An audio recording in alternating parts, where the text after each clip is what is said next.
دل کے امراض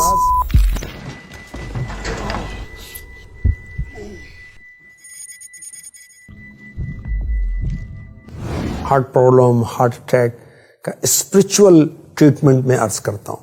دل کی دھڑکن تیز ہو جاتی ہے، دل سکڑ جاتا ہے، لیک ہو جاتا ہے، بند ہو جاتا ہے، ہائی بلڈ پریشر، دل کے سائز کا بڑھ جانا، دل کے پٹھوں کا موٹا ہو جانا، اور بھی چند عوامل ہوتے ہیں جس سے بیماری کو تقویت ملتی ہے. مثلا شوگر ہے، سگریٹ نوشی آپ زیادہ کرتے ہیں، کیلسٹرول آپ کا زیادہ ہو گیا ہے، آپ کھلی فضا میں نہیں رہتے، آپ کی جو ڈائٹ ہے، آپ کی جو خوراک ہے اس میں پھل نہیں ہیں، فروٹس نہیں ہیں، اور ویجیٹیبلز نہیں ہیں، سبزیاں نہیں ہیں، یہ بھی دل کی بیماریوں کا سبب ہے. دل کی دھڑکن بڑھ جائے تو سورہ یاسین شریف کی آیت ہے سلام قولا من رب الرحیم 101 ٹائم، 101 دفعہ.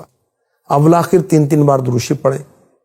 اب اس کو آپ خود پڑھ لیں یا پڑھوا لیں، پھر کسی کھانے یا پینے کی چیز پر آپ دم کر لیں، اب اس کو کھا لیں، پی لیں، انشاءاللہ الکریم آپ کو شفا ملے گی.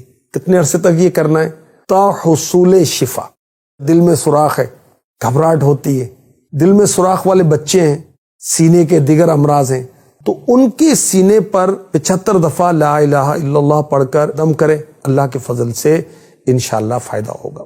دل کی گھبراہٹ دور کرنے کا دوسرا وظیفہ، قرآن پاک کی 2 آیات وَلِيَرْبِطَ عَلَىٰ قُلُوبِكُمْ وَيُثَبِّتَ بِهِ الْأَقْدَامِ، یہ ایک آیت ہے. دوسری آیت أَلَا بِذِكْرِ اللَّهِ تَطْمَئِنُّ الْقُلُوبُ.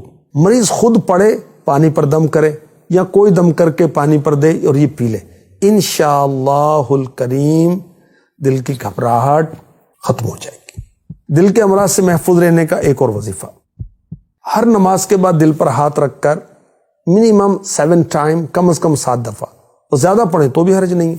اور جب کبھی دل میں تکلیف اٹھے اس وقت یہ عمل کریں، یا اللہ قوینی وقلبی، انشاءاللہ الکریم آپ کو افاقہ ہوگا.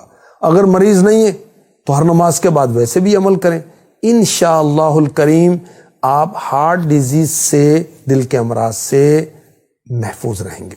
دل کے امراض سے محفوظ رہنے کا ایک اور وظیفہ، روزانہ کسی بھی وقت صرف 1 دفعہ سورہ یاسین شریف پڑھیں، سیب پر دم کریں، اور خالی پیٹ یعنی ناشتے سے پہلے اس سیب کو کھا لیں، انشاءاللہ الکریم کبھی بھی دل کی بیماری نہیں ہوگی.